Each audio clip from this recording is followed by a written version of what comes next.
हर व्यक्ति जानता है उसका गोत्र क्या है। हाँ। अर्थात वो व्यक्ति ऋषि पुत्र है। ऋषि पुत्र अगर है तो उसका पूर्वज कोई ऋषि था।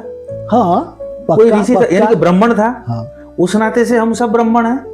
लेकिन ये जो जात पात की जो ये भेद है, हाँ। ये शूद्र और ये ब्राह्मण, हाँ। ये एक्चुअली क्या है? जब हम सब ऋषि पुत्र हैं तो फिर शूद्र कहाँ से आ गए?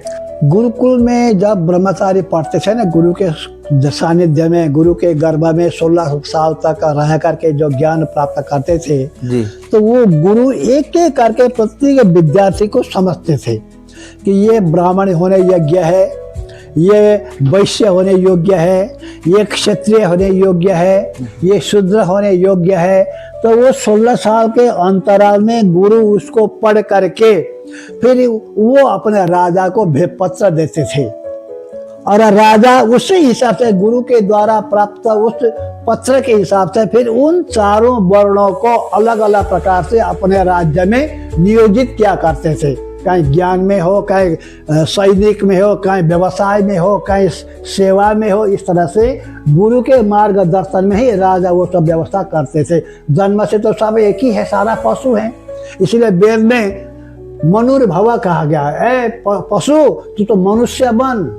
यानी कि गुरु चयन करता था कौन ब्राह्मण होगा, कौन वैश्य होगा, हाँ, कौन क्षत्रिय होगा। कोई जन्म से नहीं होता। अब एक घर के अंदर में, एक ही घर के अंदर में एक ही माँ बाप के संतान, एक वैश्य होता था, एक ब्राह्मण होता था, एक शूद्र होता था। अगर ये शास्त्र संगत है तो ये शास्त्र संगत है। शास्त्र तो गुरुकुलीय पद्धति शास्त्र जन्मना दायते शूद्र कर्मणा द्विजते कहते हैं ना। हाँ, जन्म से सारा शूद्र है। ठीक है, तो ये अभी क्यों नहीं, ये चीज अभी क्यों नहीं मान रहे हम? हाँ, हम ये तो उसी के बिल्कुल आगे बढ़ाया है ना हमने समाज, उसी को कैरी फॉरवर्ड कर रहे हैं। अब आज भी तो ये लागू होना चाहिए।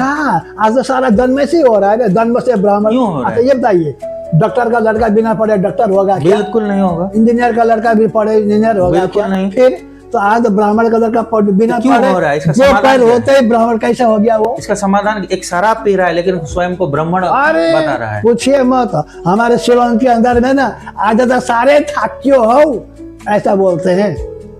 उसका उसका अर्थ क्या है? उसका अर्थ ये है, दिन भर कर्म कांड किया इस के घर में, तो रात शाम को तो थक गया, तो जाकर के फिर 2 घूंट लगाएगा ना, क्योंकि थक गया था। लेकिन वो ब्राह्मण है, वो ब्राह्मण है, शास्त्र विरुद्ध ब्राह्मण है, गीता के विरुद्ध, गीता के अगेंस्ट में। दुर्भाग्य तो ये है ना, अब हमारे एजा में भी तो वैसा ही है। उनको कोई मतलब ही नहीं है धर्म से।